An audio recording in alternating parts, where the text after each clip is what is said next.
కాంగ్రెస్ ఎక్కడ ఉంటే అక్కడ ఆర్థిక సంక్షోభం ఏర్పడుతుంది. తెలంగాణ ఏర్పడ్డ రోజు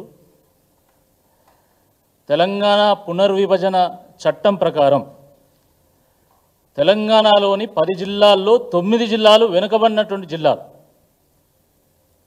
స్వయంగా కేంద్ర ప్రభుత్వం గుర్తించింది. ఈ 9 వెనుకబడిన జిల్లాలకు కూడా అభివృద్ధి కోసమని ప్రత్యేకంగా నిధులు కేటాయించాలని చెప్పి కూడా రీఆర్గనైజేషన్ యాక్ట్ చెప్పింది. అటువంటి తెలంగాణ రాష్ట్రం 10 ఏళ్లలో దేశంలోనే నెంబర్ 1 పర్ క్యాపిటా దిశగా ప్రయాణం సాగించి అభివృద్ధి పదంలో ఎంతో ముందుకు దూసుకెళ్లడం జరిగింది.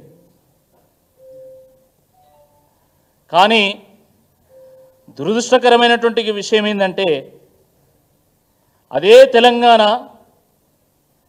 ఈరోజు మార్పు మార్పు అని చెప్పి ప్రజలు ఆశపడి కాంగ్రెస్ పార్టీకి అప్పచెప్తే కాంగ్రెస్ వాళ్ళు పీకి పందిరేసిండ్రు, మొత్తం ఇప్పి కుప్పబెట్టిన రాష్ట్రాన్ని. ఈరోజు తెలంగాణ రాష్ట్రంలో రియల్ ఎస్టేట్ మొత్తం కుదేలైపోయింది.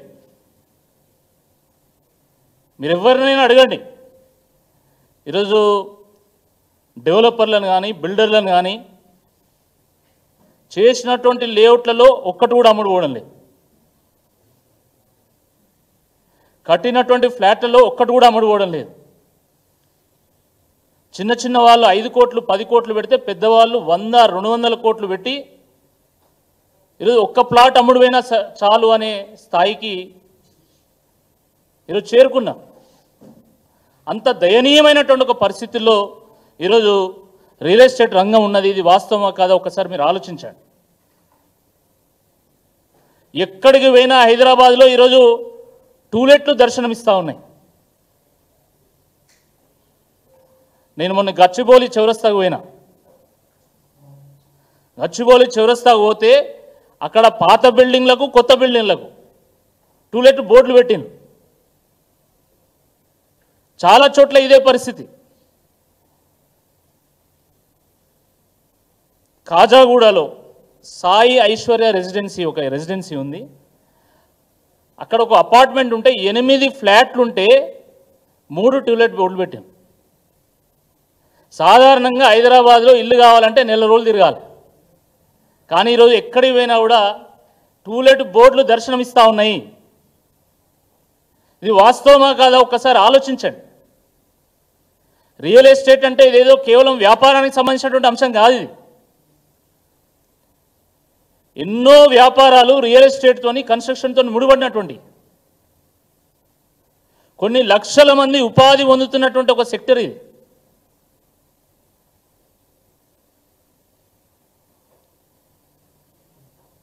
కేవలం రియల్ ఎస్టేట్ కన్స్ట్రక్షనే కాదు, ఈరోజు టెక్స్టైల్ ఇండస్ట్రీ మొత్తం కుంటుపడింది.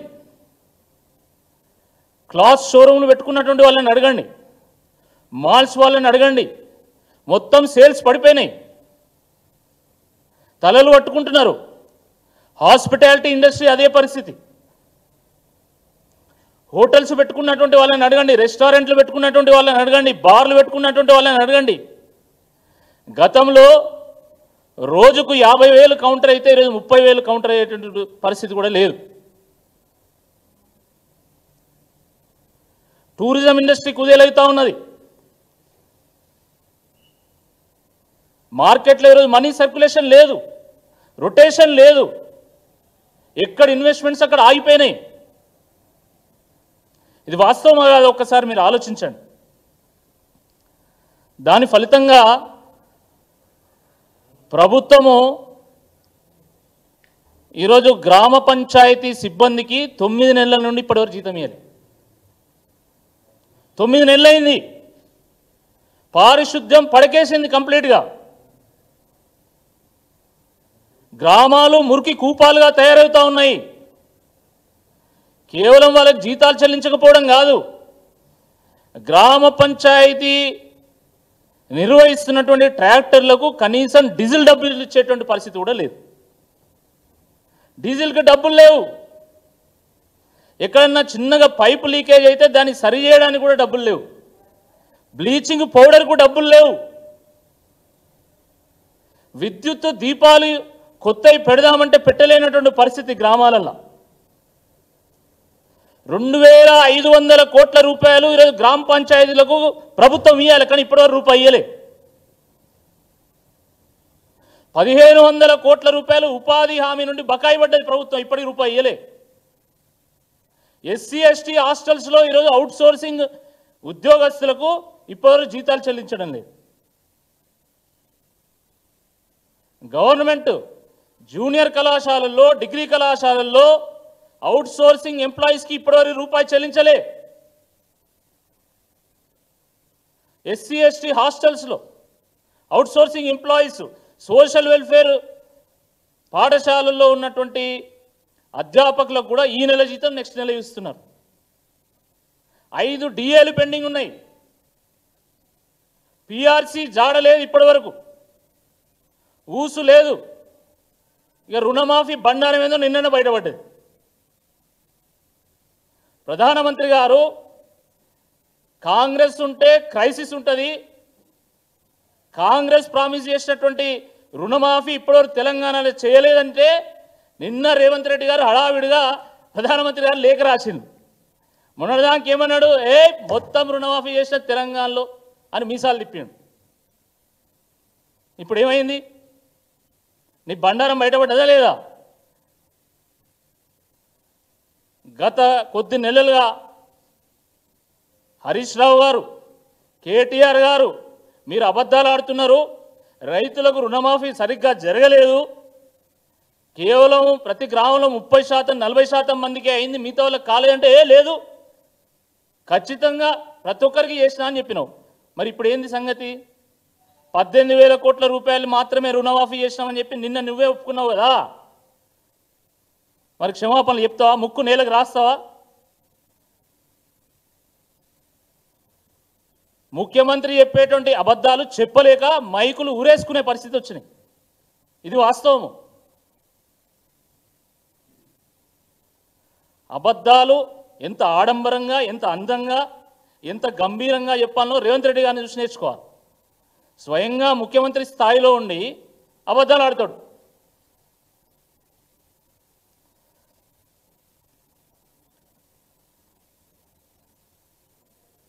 ఎంత ఘోరం అంటే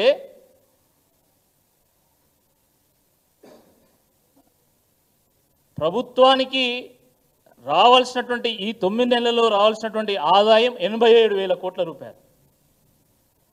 కానీ వచ్చిన ఆదాయం ఎంత అంటే 73,000 కోట్ల రూపాయలు. సుమారుగా 13,000 కోట్ల రూపాయలు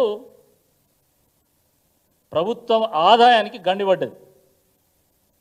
అంటే సుమారుగా నెలకు 1,500 నుంచి 2,000 కోట్ల రూపాయలు షార్ట్ ఫాల్ ఉన్నది. ఎక్సైజ్ ఇన్కమ్ కూడా తగ్గింది. 3,500 కోట్ల రూపాయలు ప్రతి నెల వస్తాయని ప్రభుత్వం అంచనా వేస్తే 3,000 కోట్లు కూడా దాటడం లేదు. అదేవిధంగా మరి కమర్షియల్ ట్యాక్స్ కూడా అదే పరిస్థితి. మీరు ఏ పన్ను తీసుకున్నా కమర్షియల్ ట్యాక్స్ కూడా చాలా దయనీయమైనటువంటి ఒక పరిస్థితిలో ఉన్నది. అంటే ఎక్కడ కూడా వస్తువుల యొక్క కొనుగోలు జరగడం లేదు, దానివల్ల ప్రభుత్వానికి ఆదాయం రావడం లేదు. ప్రభుత్వానికి ఆదాయం రాకపోవడం వల్ల ప్రభుత్వం ఈరోజు అభివృద్ధి కోసం నిధులు వెచ్చించలేనటువంటి ఒక పరిస్థితి. ప్రభుత్వం క్యాపిటల్ ఎక్స్పెండిచర్ అంటే కేవలం అభివృద్ధి కోసమే. రెవెన్యూ ఎక్స్పెండిచర్ అంటే జీతాలు, సబ్సిడీలు, ఉచితాలు ఇవన్నీ ఉంటాయి. కానీ క్యాపిటల్ ఎక్స్పెండిచర్ అంటే కేవలం అభివృద్ధి కోసం ఖర్చు పెట్టేటువంటి నిధులు 32,000 కోట్ల రూపాయలు ఖర్చు పెట్టాల్సి వస్తే ఇప్పటివరకు కేవలం 8,000 కోట్ల రూపాయలు మాత్రం ఖర్చు పెట్టింది. అంటే పరిస్థితి ఎడిపోతున్నది. ఆ రోజు బీఆర్ఎస్ ప్రభుత్వము కరోనా సందర్భంగా కూడా, కరోనా సమయంలో కూడా రైతు బంధువు 1 రూపాయి కూడా తక్కువ కాకుండా ప్రతి రైతుకు ప్రతి ఎకరానికి ప్రతి ఫసలుకు 5,000 రూపాయలు చెల్లించింది వాస్తవమా కాదా మీరు చెప్పండి. కానీ ఈరోజు ఏ సంక్షోభం లేదు, ఏ రెసిషన్ లేదు, ఏ సమస్య లేదు, అయినా కూడా అసలు రైతు భరోసా ఊసలేదు. రైతు బంధు ఎంత అందంగా ఉండే, లేదు దాన్ని మారుస్తామని చెప్పి భరోసా చేసిండు. అసలు ఎవరికన్నా భరోసా ఉందా?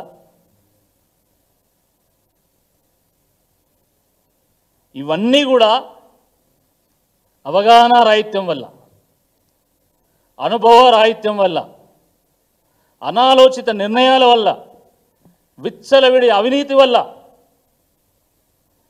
స్థిరమైనటువంటి విధానాలు లేకపోవడం వల్ల జరుగుతూ ఉన్నది. ఆర్థిక సంక్షోభం దిశగా తెలంగాణ రాష్ట్రము అడుగులు వేస్తూ ఉన్నది. ఇంకొన్ని రోజులు పోతే ఫైనాన్షియల్ ఎమర్జెన్సీ డిక్లేర్ చేసేటువంటి పరిస్థితి వస్తుంది తెలంగాణ రాష్ట్రంలో, గుర్తుపెట్టుకోండి. కొత్తగా ప్రభుత్వంలోకి వచ్చిండు ఈయన. కొత్తగా వచ్చినప్పుడు ఎవరైనా కూడా ప్రాధాన్యాలను ఎంచుకుంటారు. ఇప్పటికే గ్లోబల్గా రెసిషన్ ఉంది. బహుళజాతి కంపెనీల్లో ఈరోజు ఉద్యోగాలు పోతున్నాయి అబ్రాడ్లో. అది మన దేశాన్ని కూడా ఇంపాక్ట్ చేసేటువంటి ఒక పరిస్థితి ఉన్నప్పుడు ఎంత జాగ్రత్తగా అడుగులు వేయాలి కొత్తగా ఒక ప్రభుత్వం ఏర్పడ్డప్పుడు. కానీ ఈయన వచ్చుడే కూల్చుడు మొదలుపెట్టిండు. ఎవరైనా వచ్చిన వాళ్ళు కన్స్ట్రక్టివ్గా ముందుకెళ్తారు, కానీ ఈయన డిస్ట్రక్టివ్గా వెనక్కెళ్తున్నాడు. ఎవరైనా వీలైతే నిర్మాణం చేస్తారు, కానీ ఈయన కూలుస్తున్నాడు. ఎవరైనా వికాసం వైపు అడుగులు వేస్తారు, కానీ ఈయన విధ్వంసం వైపు అడుగులు వేస్తూ ఉన్నాడు. హైడ్రా ఎజెండా ఏందండి? హైడ్రా ఇంటెన్షన్ ఏంది? హైడ్రా పేరు మీద హైడ్రామా తప్ప దాంట్లో ఏమన్నా హై లెవెల్ థింకింగ్ ఉన్నదా? హై లెవెల్ ఎజెండా ఏమైనా ఉన్నదా? ఈరోజు నీ కారణం చేత, నీ అవగాహన రాహిత్యం చేత ఈరోజు రిజిస్ట్రేషన్స్ కంప్లీట్గా ఖతమైపోయినాయి.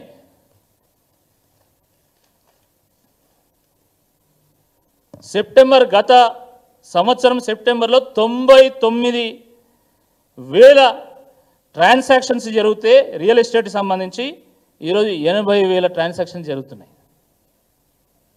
గత సంవత్సరము 99,000 ట్రాన్సాక్షన్స్ సెప్టెంబర్ నెలలో జరిగితే ఈ సంవత్సరం సెప్టెంబర్లో 80,000 ట్రాన్సాక్షన్స్.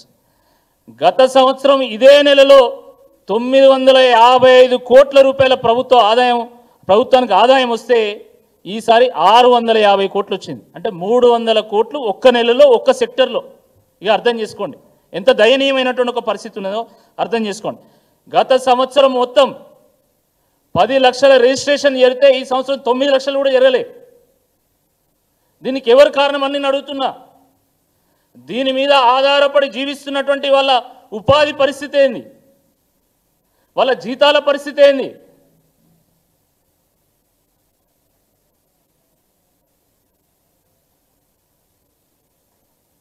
ఆగమేఘాల మీద హైడ్రా తీసుకొచ్చినాం, అంత అవసరమేంది? ఇక మింగడానికి మెతుకులేదు కానీ మీసాలకు సంపెంగా నూనె కావాలట రేవంత్ రెడ్డి గారికి. సిగ్గుండాలే. రైతు బంధుకు డబ్బులు లేవు, రుణమాఫీకి డబ్బులు లేవు, దవాఖాన్లలో మందులకు డబ్బులు లేవు, స్కూళ్ళల్లో చాక్ పీసులకు డబ్బులు లేవు, గ్రామ పంచాయతీ సిబ్బందికి జీతాలు లేవు. కానీ మూసి కావాలి, అది కూడా 150,000 కోట్లతోని. ఇప్పుడు ఏదో ఎమర్జెన్సీ ఉన్నట్టు, అర్జెన్సీ ఉన్నట్టు ప్రజలంతా లక్షల కోట్ల మంది ఏకమై మూసి కావాలి అని డిమాండ్ చేస్తున్నట్టు. ఎవడు అడిగిన నిన్ను మూసి ప్రక్షాళన చెప్పండి. ప్రక్షాళన చేయాల్సింది మూసిని కాదు, నీ మైండ్ని. ప్రక్షాళన చేయాల్సింది మూసిని కాదు, మతిలేని మీ మంత్రివర్గాన్ని, ఖచ్చితంగా మతి లేదని నేను అంట, 100% అంట. ఏ ప్రభుత్వానికైనా ప్రాధాన్యాలు కావాలి, ప్రాధాన్యాలు ఉండాలా. రాష్ట్రం ఈ స్థితిలో ఉంటే మీకు మూసి కావాలన్నా మూసి. లోక్సభ ఎన్నికల్లో ఇదే ఈయన ఏమన్నాడు, రేవంత్ రెడ్డి గారు 50,000 కోట్లతో నేను మూసి ప్రక్షాళన చేస్తా అన్నాడు. ఆయన మంత్రివర్గంలోనే ఉన్నటువంటి టూరిజం మినిస్టర్ జూపల్లి గారు ఏమన్నారు, జూన్లో 70,000 కోట్లతో మూసి సుందరీకరణ చేస్తామంటాడు. మళ్ళీ రేవంత్ రెడ్డి గారు ముఖ్యమంత్రి జూలైలో గోపన్పల్లి ఫ్లైఓవర్ ఓపెన్ చేసినటువంటి సందర్భంలో 150,000 కోట్లతోని మూసిని సుందరీకరణ చేస్తారట. అవసరమా ఇప్పుడు 150,000 కోట్ల రూపాయల ప్రజల ధనాన్ని మూసి సుందరీకరణ చేయడం కోసం వెచ్చించడం అవసరమా? దానివల్ల వచ్చే ఆదాయం ఏందో చెప్పాలా. ఒక దేవాదులో ఉన్నది, ఒక సీతారామ ప్రాజెక్టు ఉంది, ఒక కాళేశ్వరం ఉంది, లక్షల ఎకరాలకు నీళ్ళు ఇచ్చేటువంటి ప్రాజెక్టులు అవి. అద్భుతంగా వ్యవసాయం సాగుతుంది, ధాన్యం పండిస్తారు, ధాన్యం అమ్ముతారు, ఫుడ్ ప్రాసెసింగ్ ఇండస్ట్రీస్ నడుస్తాయి, ప్రభుత్వానికి పన్ను వస్తుంది, ప్రభుత్వం ప్రజల కోసం వెచ్చించగలుగుతుంది. కానీ మూసి వల్ల ఒక్క ఎకరానికన్నా నువ్వు నీళ్ళు ఇవ్వదలుచుకున్నావా? ఆ మూసి వల్ల ఒక్క క్వింటాలైనా అదనపు ధాన్యం పండుతుందా? మూసి ఎవరికి అన్నం పెడుతుంది? మూసి సుందరీకరణ ప్రాజెక్టు ఎవరికి అన్నం పెడుతుందో ఒకసారి చెప్పాలా. మూసి సుందరీకరణ అన్నం పెట్టే ప్రాజెక్టు కాదు, తెలంగాణ ప్రజలకు, ముఖ్యంగా పేద బడుగు బలహీన వర్గాల ప్రజలకు సున్నం పెట్టేటువంటి ప్రాజెక్ట్ అది. మూసిలో వారబోయేది నీళ్లు కాదు, పేద ప్రజల కన్నీళ్లు, వాళ్ళ రక్తం మారుతుంది. స్వయంగా ప్రధానమంత్రి గారు ప్రారంభించినటువంటి నమామి గంగే ప్రాజెక్టుకు 45,000 కోట్ల రూపాయలు ఖర్చు పెడితే ఈయన 150,000 కోట్ల రూపాయలు ఖర్చు పెడతాడట. నమామి గంగే 4,527 కిలోమీటర్ల పొడవునా నిర్వహిస్తున్నటువంటి ప్రాజెక్ట్ అది. వాళ్ళు ఖర్చు పెట్టేది 45,000 కోట్ల రూపాయలు. మూసి సుందరీకరణ ప్రాజెక్టు 55 కిలోమీటర్ల పొడవునా నిర్వహించేటువంటి ప్రాజెక్టుకు నువ్వు ఖర్చు పెట్టేది 150,000 కోట్ల రూపాయలు. ఎవరిని బతికించడం కోసం ఇది? నమామి గంగే కిలోమీటర్కు 17 కోట్ల రూపాయలు ఖర్చు అయితే నమామి గంగేలో,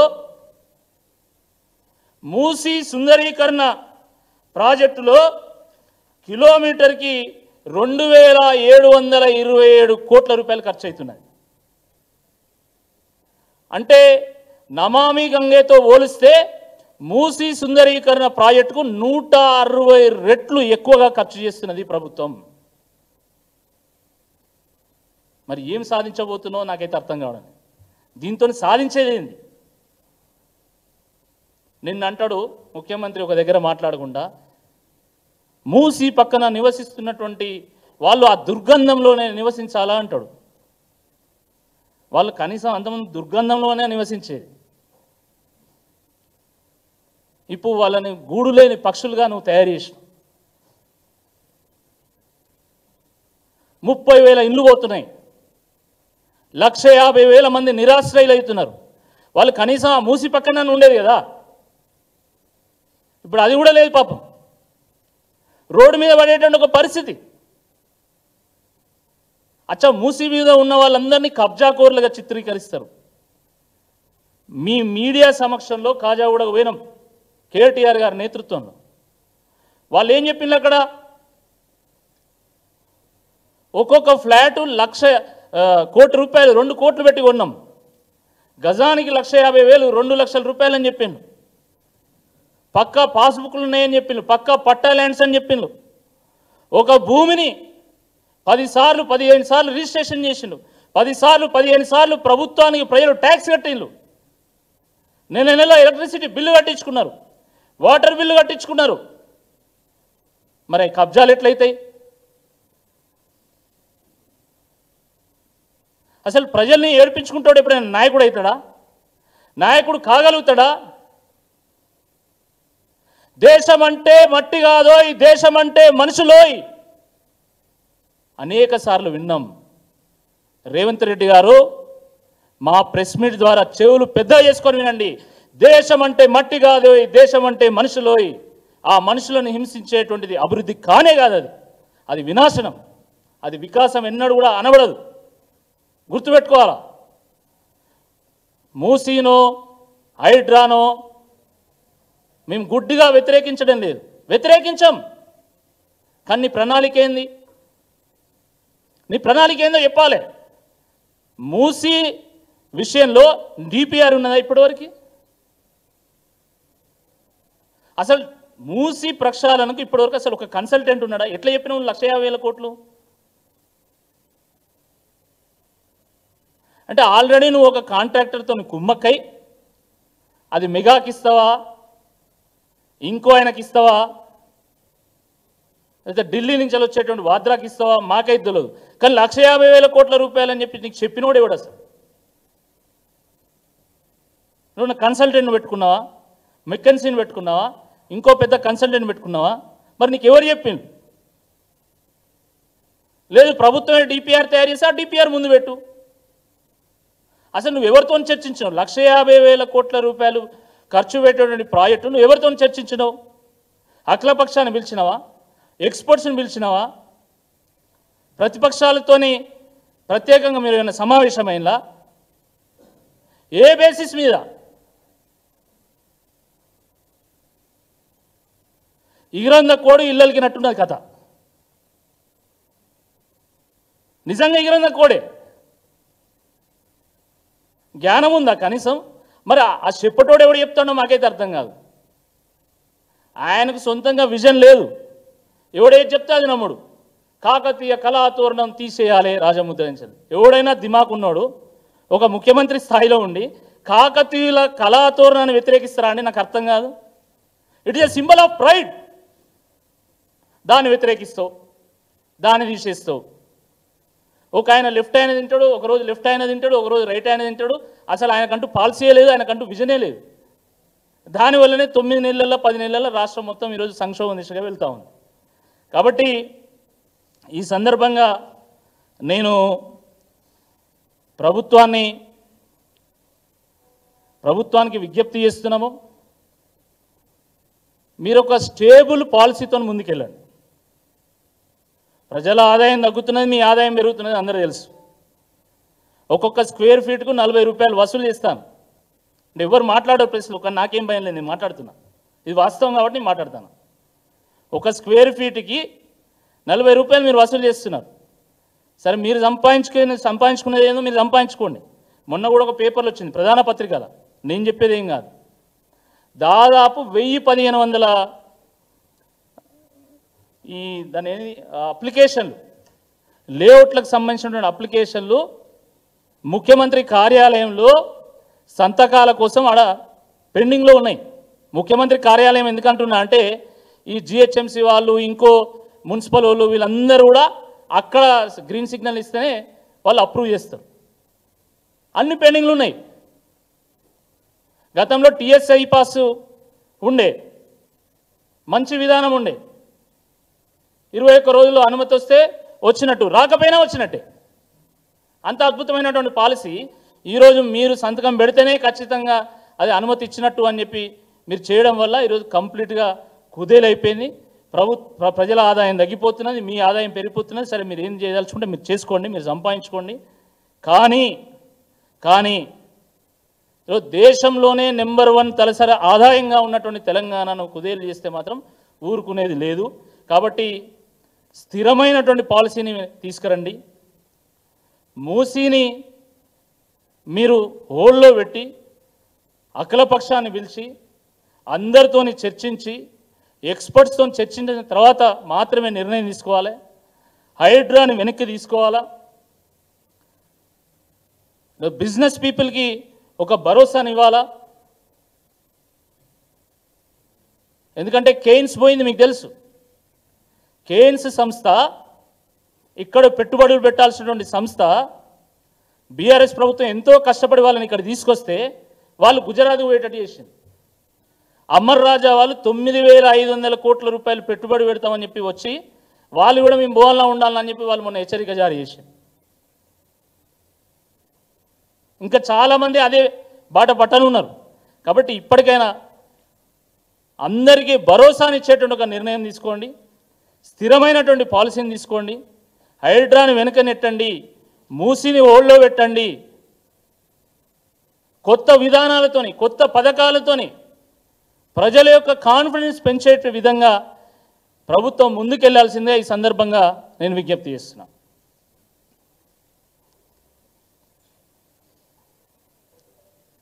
ప్రశ్నలు ఉంటే అడగవచ్చు.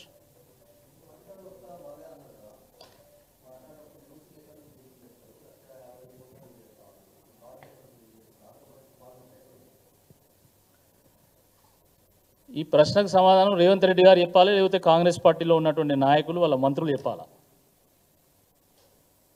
అందుకనే చెప్పిన కదా, మింగడానికి మెతుకులేదు కానీ ఇక మీసాలకు సంపంగి నూనె కావాలన్నట.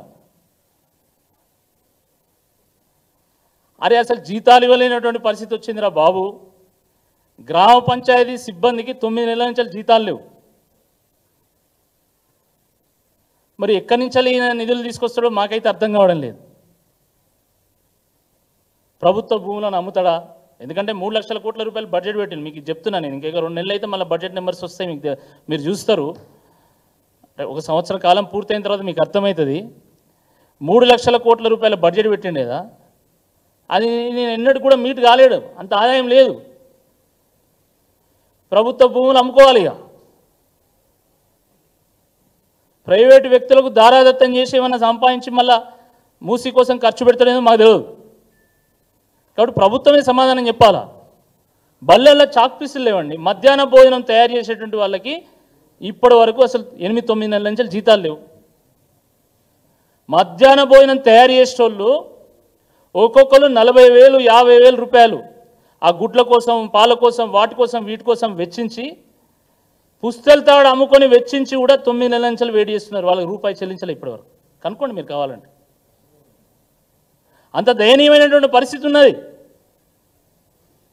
కాబట్టి రాష్ట్ర ప్రభుత్వం సమాధానం చెప్పాలి దీనికి. మరి ఎక్కడి నుంచి డబ్బులు వెచ్చిస్తారు ఏంది ఎవరికి అర్థం కావడం లేదు. ఏమున్నది, రైతు భరోసాకు గండి పెడతారు, అంతే. ఏముంటుంది అలా? కేసీఆర్ గారి ప్రభుత్వము ప్రతి ఫసల్కు 5,000 రూపాయలు 60-70 లక్షల మంది రైతులకు ఇచ్చేది, దానికి గండి పెడతారు. కాబట్టి అలాంటి అనాలోచిత నిర్ణయాలు తీసుకోవద్దనే కదా మేము చెప్పేది. ప్రాధాన్యాలు ఎంచుకోండి మీరు. దేనికి ఖర్చు పెడితే మళ్ళీ ప్రభుత్వానికి ఆదాయం వస్తుంది, దేనికి ఖర్చు పెడితే ప్రజల జీవన స్థితిగతులు మెరుగుపడతాయి, జీవన ప్రమాణాలు మెరుగుపడతాయో ఆలోచించి నిర్ణయం తీసుకోవాలి. Thank you.